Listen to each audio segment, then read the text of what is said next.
જય શ્રી કૃષ્ણ ફ્રેન્ડ, જય માતાજી। મારો અવાજ થોડોક આજે ભારે છે કેમ કે ડાયરેક્ટ મનાલીની આટલી ઠંડીમાંથી અમે લોકો આવી ગયા છીએ કડકડતી ધૂપમાં। આટલો તડકો છે પંજાબમાં, અમે લોકો પંજાબમાં આવી ગયા છીએ। ગુરુદ્વારા જવું હતું પણ આજે 6 જૂનને લીધે આખા પંજાબમાં સ્ટ્રાઇક હતી અને બધું બંધ હતું। એક પાણીની બોટલ મળવી પણ મુશ્કેલ થઈ ગઈ હતી। ત્યાર પછી અમને એક જગ્યાએ રેસ્ટોરન્ટ ખુલ્લું હતું તો એ રિક્ષાવાળા ભાઈએ કીધું હું તમને જ્યાં લઈ જઈશ ત્યાં તમને જંક ફૂડ ફાસ્ટ ફૂડ બધું મળી રહેશે। અમે લોકોને ભૂખ એટલી લાગેલી હતી એટલે અમને અડધા લોકોને સબ્જી રોટી ખાવું હતું, અડધા લોકોને મેગી ખાવી હતી। તો અમે લોકો આવી ગયા છીએ, ઓર્ડર આપી દીધો છે। જોઈ શકો છો ફ્રેન્ડ, રેસ્ટોરન્ટમાં સરસ છે, રેસ્ટોરન્ટ ચોખ્ખું પણ છે એટલા માટે અમને લોકોને થોડુંક જમવામાં મજા આવી।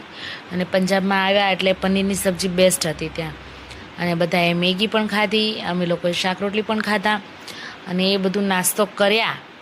અને એ લોકો પાછા પણ ભૂખ્યા હતા કેમ કે અડધાએ સબ્જી રોટી નહોતી ખાધી। જો અમે લોકો ખાઈને નીકળી ગયા છીએ। હવે અમે અહીંથી જવું છે અમે લોકોને વાઘા બોર્ડર માટે।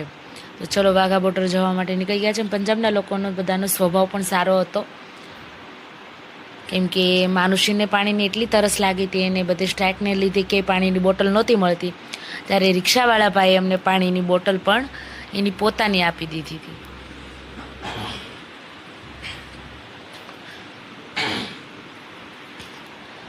ગળું ખરાબ છે ફ્રેન્ડ મારું, છતાં પણ વિડીયો એડિટિંગ કરવા માટે બેસી ગઈ છું હું આજે। જોવો અમે વાઘા બોર્ડર પહોંચી ગયા છીએ। એટલી ટ્રાફિક હતી અને એમાં કેમ કે છોકરાઓની છુટ્ટી ચાલી રહી છે। જો આપણી ઇન્ડિયન આર્મી ઓલવેઝ રેડી।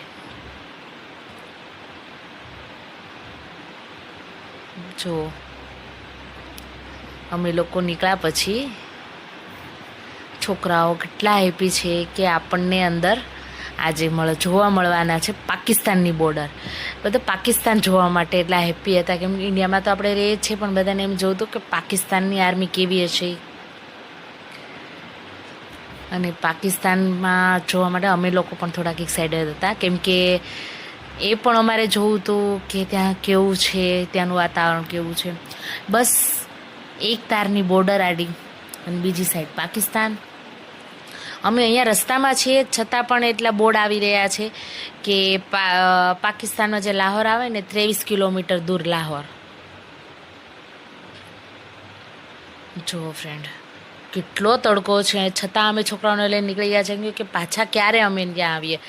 ગયા છીએ તો બધું ફરીને જ જવું જોઈએ અને બધા તડકાને લીધે બધા હેરાન